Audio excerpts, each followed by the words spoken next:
പക്ഷെ എനിക്ക് രണ്ട് ചോദ്യങ്ങളുണ്ട്. സുരേഷ് ഗോപിക്ക് ഒരമ്മ കൈ കൊടുക്കുകയും സുരേഷ് ഗോപി ആ സദസ്സിൽ വെച്ച് തന്നെ വെള്ളം മേടിച്ച് കൈ കഴുകുകയും ചെയ്തൊരു സന്ദർഭം. എനിക്കറിയേണ്ട ഒരു കാര്യം, ഇത് മനഃപൂർവ്വം ചെയ്യുന്നതാണോ, ഇത് അറിയാതെ ചെയ്യുന്നതാണോ, അതോ ഇതിനി തമ്പ്രാൻ ചമയാൻ വേണ്ടി ചെയ്യുന്നതാണോ? എന്തായിരിക്കും ഇതിൻ്റെ ഒരു മാനസികാവസ്ഥ എന്ന് ഇത്ര ആലോചിച്ചിട്ട് എനിക്ക് പിടികിട്ടുന്നില്ല. അതിപ്പോൾ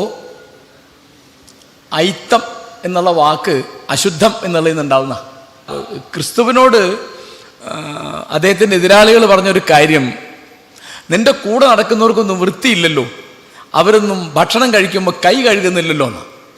അപ്പോൾ അദ്ദേഹം പതിവ് പോലെ ഒരു തമാശ പറഞ്ഞു, വൃത്തി വേണ്ടത് വായിലേക്ക് പോകുന്നതിനേക്കാൾ വായിൽ നിന്ന് പുറത്തേക്ക് വരുന്നതിനാണല്ലോ, അത് വാക്കാണല്ലോ, അത് മറ്റുള്ളവൻ്റെ മനസ്സിനെ വേദനിപ്പിക്കുന്നുവല്ലോ എന്നാണ് ക്രിസ്തു പറഞ്ഞ മറുപടി. നിർഭാഗ്യവശാൽ സുരേഷ് ഗോപി പറഞ്ഞ ഏറ്റവും വൃത്തികെട്ട വാക്ക്, എനിക്ക് അടുത്ത ജന്മത്തിലെങ്കിലും ഒരു ബ്രാഹ്മണനാവണമെന്നുള്ളതാണ്. അപ്പോൾ സുരേഷ് ഗോപിയെ പോലുള്ള ഒരാൾ ഒരു മാതൃസ്ഥാനത്തുള്ള ഒരു സ്ത്രീയോട് ഇത് കാണിച്ചല്ലോ എന്ന് സത്യമായിട്ടും എനിക്കൊരു അവമാനം തോന്നുകയാണ്.